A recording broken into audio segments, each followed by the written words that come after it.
that fragments of their monstrous bones alone testify that they have ever lived, have gazed on Niagara. In that long, long time, never still for a single moment, never dried, never froze, never slept, never rested.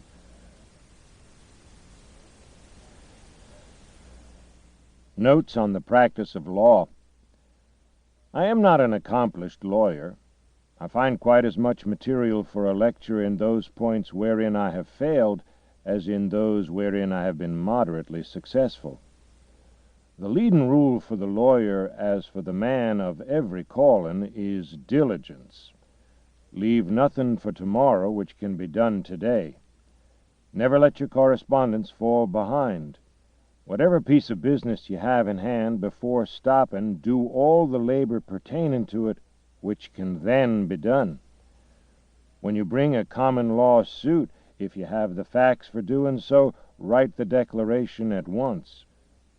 If a law point be involved, examine the books and note the authority you rely on upon the declaration itself, where you are sure to find it when wanted. The same of defenses and pleas. In business not likely to be litigated, ordinary collection cases, foreclosures, partitions, and the like, make all examinations of titles and note them, and even draft orders and decrees in advance. This course has a triple advantage. It avoids omissions and neglect, saves your labor when once done, performs the labor out of court when you have leisure rather than in court when you have not. Extemporaneous speaking should be practiced and cultivated. It is the lawyer's avenue to the public. However able and faithful he may be in other respects, people are slow to bring him business if he cannot make a speech. And yet there is not a more fatal error to young lawyers than relying too much on speech-making. If any one upon his rare powers of speaking shall claim exemption from the drudgery of the law, his case is a failure in advance. Discourage litigation. Persuade your neighbors to compromise whenever you can. Point out to them how the nominal winner is often the real loser in fees and expenses and waste of time.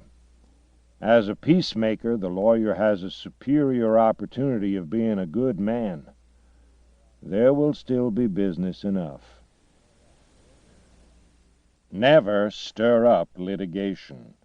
A worse man can scarcely be found than one who does this. Who can be more nearly a fiend than he who habitually overhauls the register of deeds in search of defects in titles whereon to stir up strife and put money in his pocket? A moral tone ought to be infused into the profession which should drive such men out of it. The matter of fees is important far beyond the mere question of bread and butter involved. Properly attended to, fuller justice is done to both lawyer and client. An exorbitant fee should never be claimed. As a general rule, never take your whole fee in advance, nor any more than a small retainer. When fully paid beforehand, you are more than a common mortal if you can feel the same interest in the case as if something was still in prospect for you as well as for your client.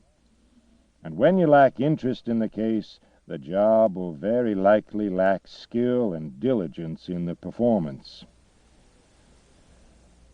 Settle the amount of fee and take a note in advance. Then you will feel that you are working for something, and you are sure to do your work faithfully and well. Never sell a fee note, at least not before the consideration service is performed.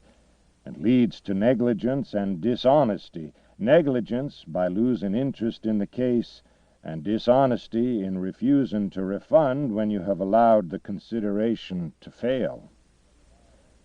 There is a vague popular belief that lawyers are necessarily dishonest. I say vague because when we consider to what extent confidence and